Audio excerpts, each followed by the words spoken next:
Vishnupadaya Krishna Prestaya Bhutale Srimate Bhakti Vedanta Swamin Nitinamine Namaste Saraswate Deve Gauravani Pracharine Nirvisesha Shunyavadi Bhashyat Deshatarine Jai Shri Krishna Chaitanya Prabhu Nityananda Shri Advaita Gadadhara Shri Vasadi Gaura Bhakta Vrinda Hare Krishna Krishna Krishna Hare Hare Hare Rama Rama Rama Hare Hare.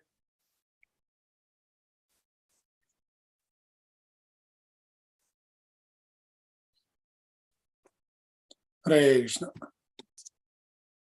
So yesterday we discussed about Lord's appearance and then how after that Kamsa continued to do his atrocities, and then he started sending some demons to kill Krishna. And then the first demon, who was a lady demon, a woman, Putna, and Putna was killed. So we discussed about that yesterday. And after that, when Putna was killed, then there's many more demons were sent. So the next demon which was sent was, it's called the Shaktasur. So it so happened that when Krishna was almost around like 3 years old, so one time it so happened that Krishna turned backside up, and that becomes the reason for the celebration. So that was the Vedic system. Anything a small child will do, especially in those days, everything was a celebration for them. So Krishna just turned around and they wanted to celebrate. So this was a small festival which Yashoda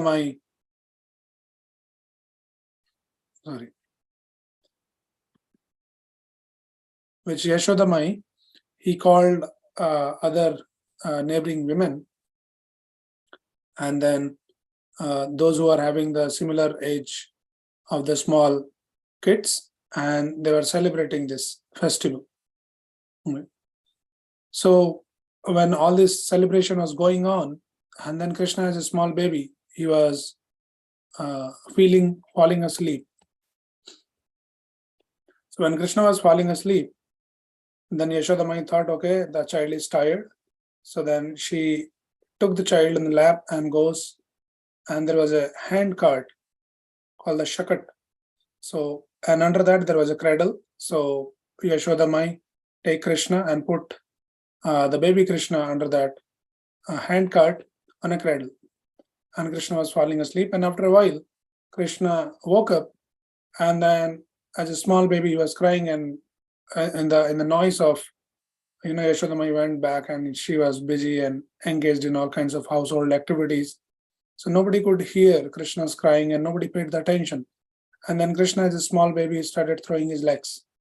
And with the small baby legs, his feet were touching the cart, and then there's a lot of load was stacked on the top of the cart. And when Krishna, with his baby feet, were touching, he hit that, and the whole cart with all the items on top got shattered. And then with that noise, everybody just came hurriedly there, and they were quite concerned that what happened. And then under the cart, the baby Krishna was there, and thankfully he was saved. Nothing happened, and Yashoda Mai took him on the lap, and they just made sure that nothing happened to Krishna. So basically, it is explained that the Shakat was actually a demon. So the story comes in the Garga Samhita, and it is explained that this demon Shakat, he was having a body of air, and then he wanted to make the cart fall on Krishna's head. So previously, there was a demon called Utkach. He was the son of Hiranyakashipu. So one time this demon, he went to the hermitage of Lomash Muni, and he was breaking some trees, and that is when this Lomash Rishi, he cursed him to become the bodiless, and that became the demon. So then Krishna, by his small baby feet, he just kicked this demon out. So one of our Acharya, Bhaktivinoda Thakur, he explains in Krishna Samhita, this demon, this Shakat demon, Shaktasura, he represents a load-carrying mentality, which arise out of his, one's old and new habits from either this life or from the previous life. And also this demon, Shaktasura, he represents lethargy, dullness, and false pride. And Krishna kicks and removes all this contamination. So this was the second demon killed by Krishna as a small baby. And then one time it so happened that Yashodamai was holding the baby Krishna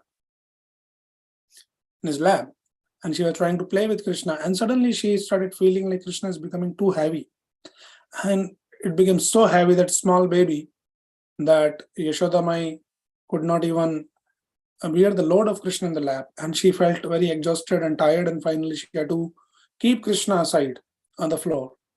So that is when this another demon sent by Kamsa named Trinavrata. Trinavrata means it's a whirlwind. Sometimes there is a kind of storm comes in the form of like whirlpool, and it comes and everything he just takes away. So this is the Trinavrata. He came, and when he came, so suddenly everybody was just started running in the Vrindavan. That what happened, there is a storm, and everybody has to take care of their own belongings and their child and their calves and the cows. And suddenly this whirlwind is coming all around, and everything was covered. Nobody could see what is happening. Everything was covered with the dust. Whole of Vrindavan was covered with dust, Gokul, and nobody could see anything. And then whirlwind is coming, and suddenly, because Krishna was on the kept on the floor, and this whirlwind comes and just takes away Krishna in the sky. And after a while, Yashodamai realized that Krishna is missing, and she almost fainted, because no mother can bear that their child is taken away like that in front of their own eyes. So she was perturbed and she almost fainted, and they started crying bitterly that Krishna, Krishna, Krishna. And then Krishna was taken away by this demon, Trinavrat, in the sky. And he thought, okay, I'll just kill the Krishna, I'll go a little aside and kill. But then suddenly this demon also started feeling, this small baby boy started becoming too heavy, and as heavy as that he couldn't even tolerate that weight. And then this demon wanted to leave that boy, because he couldn't bear that weight of the baby boy. He thought, okay, I'll just leave this boy aside. But he couldn't do that also, because Krishna was holding the baby. This demon. So everybody was thinking the demon is holding Krishna, but actually now Krishna is holding the demon and is not leaving him. And it became so heavy, and finally this demon from the top of the sky, he just fell on the ground and fell dead. So that was the end of this Trinavrata. Now Bhaktivinoda Thakur actually explains this Trinavrata also, he represents the false pride, which is produced by useless scholarship, and which gives rise to unnecessary debates and arguments. It produces controversy, which is disloyal to the path of real bhakti. It's a breeding place of demonic and sinful philosophies. So when people come up with all kinds of Mayavada philosophy, impersonalism, then everything becomes so blur. Like the Trinavrata comes, and everything was covered by the dust. So similarly, when all this kind of demonic and Mayavadi philosophy, sinful philosophies comes, and then people becomes blurred to the real path of bhakti. So this is the demon, Trinavrata. And then after that, we are just going very fast, covering just little about that. We are not getting into the detail of those pastimes. Prabhupada has very beautifully explained in detail in Krishna book all these pastimes. So we are just touching a little bit. So after that, this demon was killed, and then there is a deliverance of Nalkuver and Manigriva. So this Nalkuver and Manigriva also, we already heard the story of the Krishna, Yashodamai binds Krishna, Damodar Leela, and then deliverance of Nalkuver and Manigriva. So we're not getting the story. Some other occasion, maybe in the Karthik, we'll discuss in detail. But this demons, not demons, this Nalkuver and Manigriva, they also represents the pride and arrogance, which comes from that feeling that one is belong to the aristocratic and a wealthy family. So we know that how this Nalkuber and Manigriva, they are the sons of the Kuber, right? And because of that, as Krishna also explains, Bhoga Aishwarya Prasaktanam Tayapahart Chetasam. So because of the too much of Bhoga and Aishwarya, that's very difficult. Vyavsayatmika buddhi samadhona vidiyate. One cannot focus on the Supreme Lord. So this was the situation of this Nalkuber and Manigriva. So it is said that this pastime, particular pastimes, is representing the pride and arrogance which comes from the aristocracy or being born in a wealthy family. Okay, and after that there is another demon called the Vatsasur. So Vatsasur also, there's another demon. He assumed the so when one time all the cowherd boys along with Krishna Balram, they were playing in the forest. So this demon Vatsasur, he assumed the shape of a calf, and he enters into their flocks. Right? And then he became one of the calf there. But Krishna immediately noticed that this one demon has entered, and then he started to plan that I had to protect my all the friends, the coward friends. He should not be able to harm my friends. Right? So then we are going, and then Krishna and Balram, when they found the right opportunity, they just leaped on him. They took him aside, and they with the hind legs they hold him, and they started to whip him around in the air, and they throw him and he hit a big tree, and that is how this Vatsasur also was killed. Now Bhaktivinoda Thakur explains that who is this Vatsasur, what he represents. This is called the calf demon. So this Vatsasur represents a childish mentality. He explains that this is the childish mentality or mischievous, which is they're very too easily they're influenced by the bad association, the small kids. Right? And then Bhaktivinoda Thakur, Bhakti Siddhanta Thakur, he explains in one of his article, he says this calf demon represents the evils that are peculiar to boyhood. When the adulthood comes, so all kinds of peculiarity comes. So this calf demon represents that. The neophyte, they're extremely susceptible to such evils, and they can be only eliminated only by the mercy of Krishna. So Bhaktivinoda Thakur says that there is an English proverb, say sowing of wild oats is inevitable at a young age. So as the youthhood comes, then it's quite natural that all kinds of bad thing also comes along. So that is why they say that there is indeed a black sheep, and that sheep should not be allowed to taint the whole flock. And therefore, the caretaker with a full sense of their delicate responsibilities, they are required to keep watch over them. The small kids, they should be under the guidance of the adults. They should not be let loose to do whatever they want to do. But at the same time, they keep watch over them, and that ensure that their innocence of boyhood and youth should not be contaminated, and at the same time without killing their joys. Because it's natural for young kids, they want to enjoy. So their enjoyment should not be curtailed. At the same time, on the name of let them enjoy, they should not get contaminated. Right? So this is the responsibility of the guardians. So this is this Vatsasur demon, which has been explained here. And after Vatsasur, the next demon was this Bakasur. So this Bakasur also, so again, as Krishna and Balram along with their cowherd boys, every day they used to go to the forest. That was their daily routine. That was Vrindavan life. And they'll just have fun whole day playing around, and all the friends, they will try to explore new places, and then different kinds of new games every day. They want to have some fun, some excitement, right? So they'll be always engaged then. So one time this demon, Bakasur. Now who is this Bakasur? So this Bakasur actually is the younger brother of Bakasur is the brother of Putna. So Putna's another name is Baki. Aho Bakiyam Stan Kalakutam. So Baka is the brother of Baki. So he's a duck demon in the form of a very big shaped duck, almost touching the sky, and is standing there And then he was just waiting for them. And as soon as Krishna Balram along with their friends, they come there, and then he with his he opened his mouth and he just swallowed Krishna inside. Very huge shaped, almost touching the sky, upper lip and lower lip. And then he swallowed Krishna. And then when he swallowed Krishna, he thought, okay, he'll be killed inside. But just in a moment's notice, he started feeling that burning sensation inside. And it became too intolerable to this Baka demon that finally has to spit Krishna out. And then he spitted him out, he threw him out, and then he thought, okay, I'll just kill him by attacking by my beaks. So then he started attacking Krishna with his beaks, right? And then Krishna was also having the fun.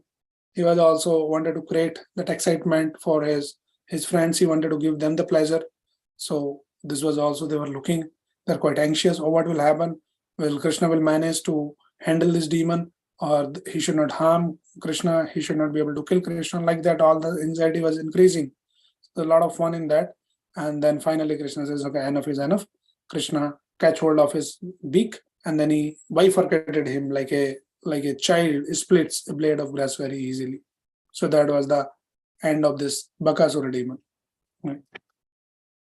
So like that, every day Krishna would go, and this comes Mama, right, the maternal uncle of Krishna, he will send some toys to Krishna to play. And Krishna will, play for some time, and he say, I don't like the toy. He'll just throw the toy. He'll just crush the toy and throw that. And he says, okay, Mama, send me another toy tomorrow when I'll come again. So like that, this Leela, this pastime was going on every day. All this, the friends of Krishna and Krishna Balram, they were having the fun. And then there was another demon. It's called the Agasur demon. Now this Agasur also happened to be the younger brother of Bakasur. And Bakasur was the brother of Putna.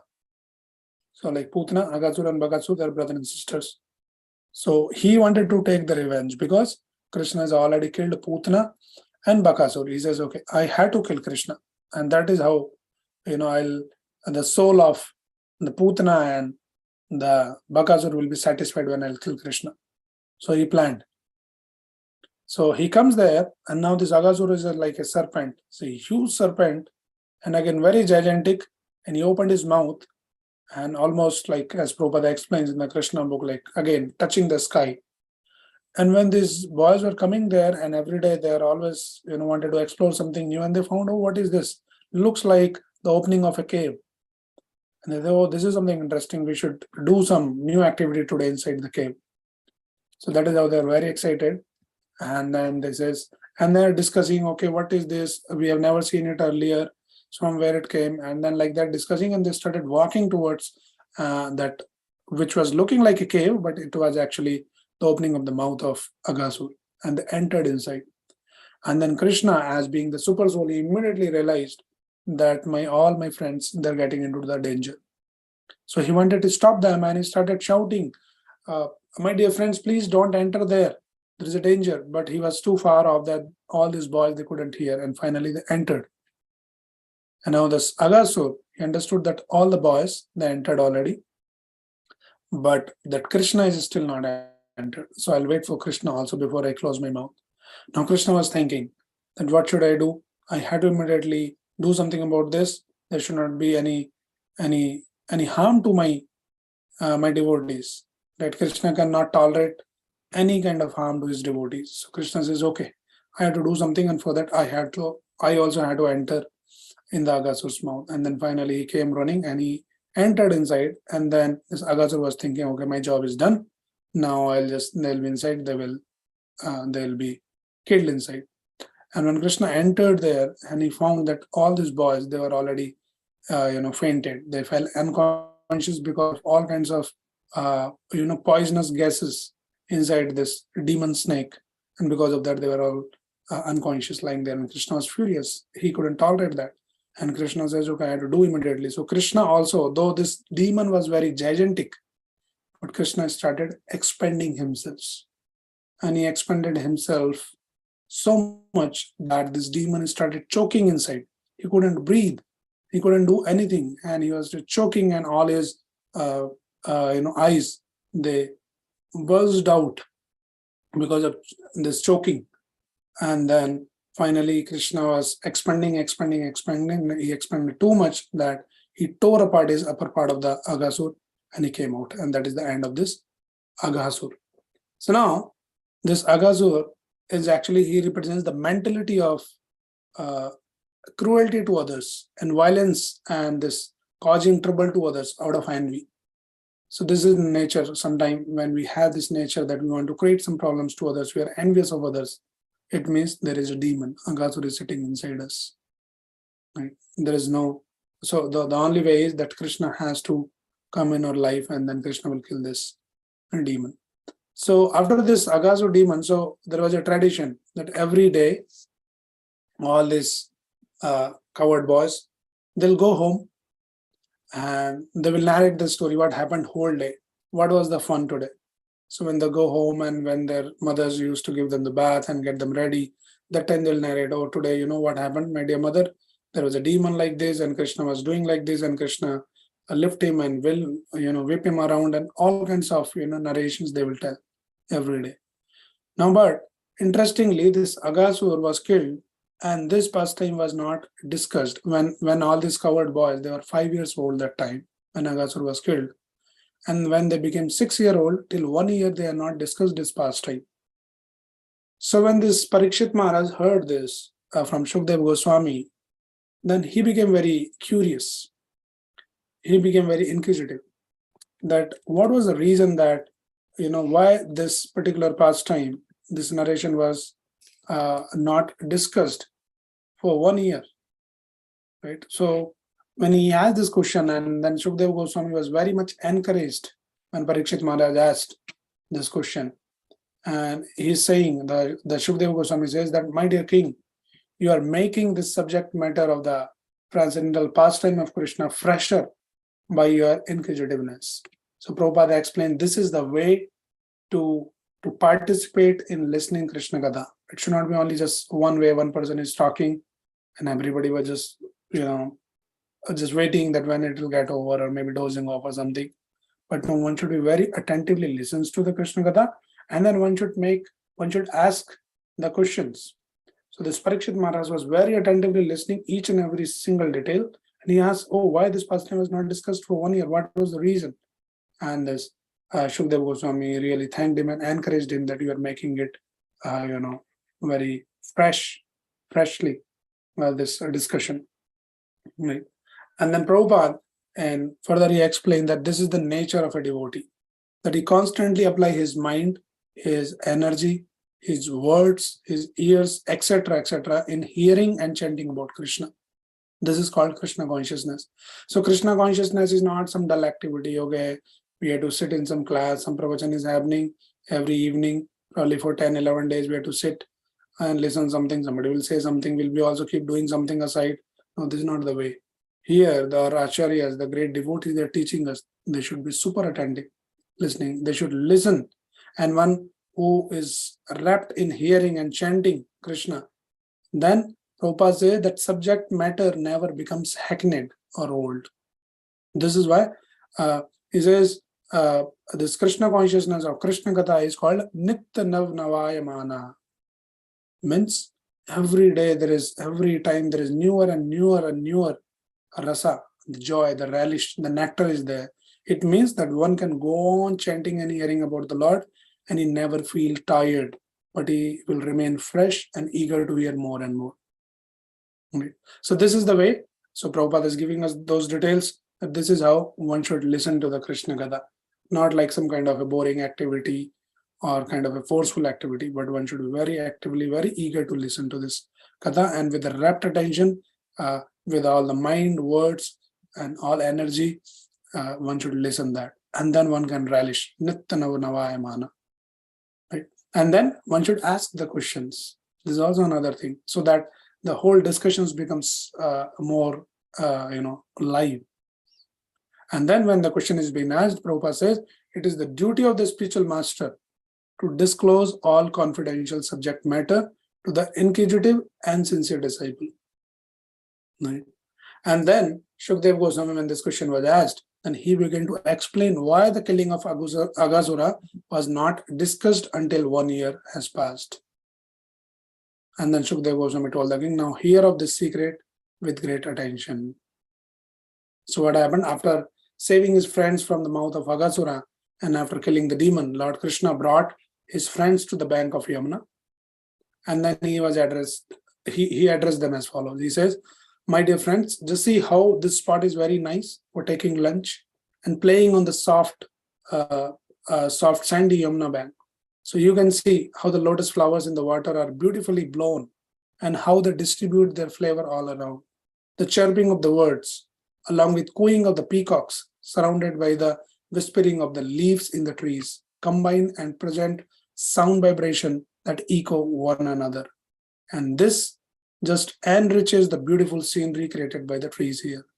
Let us have our lunch in this spot because it is already late and we are feeling hungry.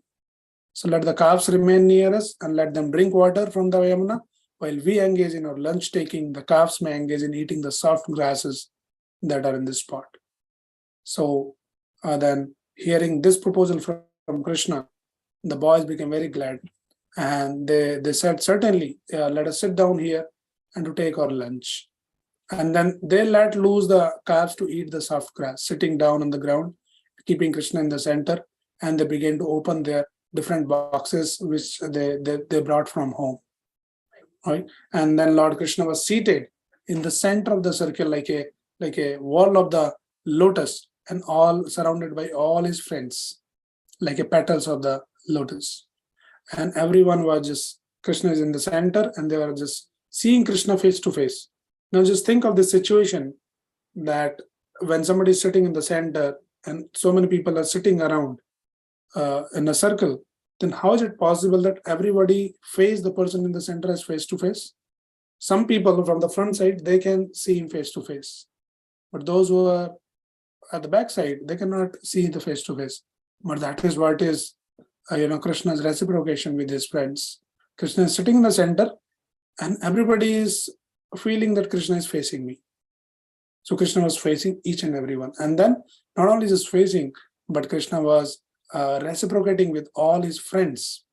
And all different friends, all kinds of friends, they're having different kind of relationship with Krishna. And Krishna at the same time, he was reciprocating in that particular relation with all the friends. While they were having the lunch in the forest, Krishna is sitting in the center, and then they're all surrounded, and they were having that, they started to open their tiffin boxes, the lunch boxes, and they wanted to feed Krishna everything. And Krishna was also holding the lump of food stuff made of yogurt and rice, and they're enjoying this. And this Supreme Personality of Godhead, Krishna, was very difficult to attain by the big yogis, tapasvis, all the meditators. And with this Krishna, all these boys, they're having fun. They're enjoying the lunch with him and exchanging the words of, the joking words they're exchanging, and they're having a lot of fun there. So this is what was the scene. And then all the demigods were also there, because just a few minutes back that Krishna has killed the Aghasur. So that is when all the demigods in the heaven, from the heaven, they came to shower the flowers, and they're still watching all of this. That okay, Krishna is having the fun, and all these coward boys, what kind of pious activities these coward boys are done, that they got such a good fortune to have such a intimate and loving exchange with Krishna and enjoying this Krishna's association. While all this was happening, something interesting happened at that time, which caused Krishna a little anxiety, and Krishna has to do something about that. So what exactly happened, that we'll discuss in tomorrow's session. And that is a very interesting and very beautiful pastime that happened. But today already time is over. So we'll discuss tomorrow what exactly happened. Okay.